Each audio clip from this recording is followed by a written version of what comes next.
మాది వడ్లమూరండి. నా పేరు కొట్టా లక్ష్మి అండి. మమ్మల్ని నెల తక్కువ మూడు సంవత్సరాల క్రితం మా కోళ్ళు వచ్చి మమ్మల్ని గెట్టేసిందండి. కర్ణాటక నుంచి వచ్చి మేము అర్జీ పెట్టుకున్నామండి.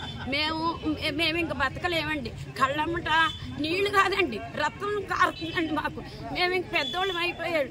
నా బతకారు నేను ఇంక బతకం. షుగర్, బీపీ, ఆవేశం, మోకాళ్ళ నొప్పులు అన్నీ ఉన్నాయి. ఇంట్లో సమస్తం ఉన్నాయి. అన్నీ కోల్పోయి లాగేసిందండి. అంత కనుక మేము కలెక్టర్ గారితో ఆత్మహత్య చేసేసుకుని చచ్చిపోతాం. నా బతకారు నేనే ఇంక బతకమండి. మేము ఇంకా పోలీసు వారు తిరగబడి మా మీద పెడుతున్నారు కేసులు. మాకు మేము ఆత్మహత్య చేసుకునే చచ్చిపోతామండి. ఇంకా మేము బతకమండి. ఇంకా అక్కడ నుంచి మేము ఆత్మహత్య చేసుకునే చచ్చిపోతామండి. 8 నెలల క్రితం సీనియర్ సిటిజన్స్ అని కోర్టు నుంచి పంపించారండి కలెక్టర్ గారికి. కలెక్టర్ గారు కూడా డిఓ గారికి పెడితే సింధు సుబ్రహ్మణ్యం కూడా పెడతాను, ఆవిడ మారిపోయింది, మళ్ళీ ఈయన కూడా పెడతలేదండి. ఇదంతా ఏటో మాకు తెలుసులే. మేము చచ్చిపోతామండి ఆత్మహత్య చేసుకుని.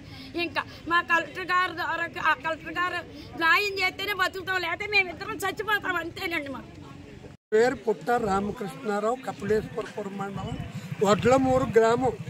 మా కర్ణాటక నుంచి వచ్చి మా అబ్బాయి భార్య, నేను 15 ఏళ్ల క్రితం ఆస్తి పంచి ఇచ్చేసాను పాపకి, అబ్బాయికి. నన్ను నా భార్యను బయటకు గెంటేసి ఆవిడ ఉంటుంది ఇంట్లోని. ఈ 3 సంవత్సరాల నుంచి ఉంటుంటే ఈ 3 సంవత్సరాల నుంచి కాకినాడ ఆఫీస్కి, కలెక్టర్ ఆఫీస్ అక్కడ ఉండగాను, ఇక్కడికి తిరగని రోజు లేదు.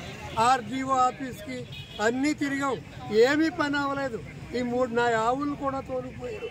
ఇక మేము కలెక్టర్ గారికి ఆత్మహత్య చేసేసుకుంటామండి, ఇంక మేము బతుకుతాం అనవసరం అని చెప్పేసి చెప్పనా కానీ వచ్చాము, అర్జీ ఇచ్చాము. అదండి విషయం.